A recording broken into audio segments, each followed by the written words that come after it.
আসসালামু আলাইকুম গাইস, আজকে আমি চলে যাচ্ছি আমাদের ময়মনসিংহ চরপাড়া মেডিকেল হসপিটালে। কারণ আমি কিছুদিন যাবত একটু অসুস্থ বলতে হচ্ছে কি, আমি ফুটবল খেলার সময় পড়ে গিয়ে একটু ব্যথা পাইছিলাম। এখন হাঁটুতে অনেক ব্যথা পাই, হাঁটু বাঁকা করতে পারি না, আরও আর কি অনেক কিছু বসতে পারি না, হাঁটু সোজা করতে পারি না, বাঁকা করতে পারি না। এই জন্য আমি এক্স রে করার জন্য চলে যাচ্ছিলাম আর কি ময়মনসিংহ চরপাড়া। এক্স রে করিয়ে ডাক্তার দেখালাম। ডাক্তার বলল আলহামদুলিল্লাহ সব কিছু ঠিকঠাক আছে, সামান্য একটু চোট লেগেছে, তাই আর কেমন হচ্ছে। তারপর আমি এক্স রে করে সরাসরি বাড়িতে চলে আসলাম। এর মধ্যে আপনারা আমাদের ময়মনসিংহের সৌন্দর্য উপভোগ করতে পারেন এবং এই যে আমি এক্স রে রুমে শুয়ে আছি সেটাও দেখতে পারেন।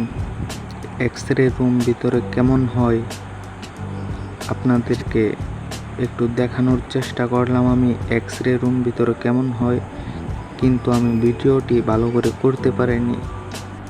এই ভিডিও থেকে আপনারা একটু হলেও ধারণা নিতে পারলেন যে এক্স রে রুম ভিতরে কেমন হয়। আর এই যে আমার এক্স রে রিপোর্ট মোটামুটি ভালো আছে।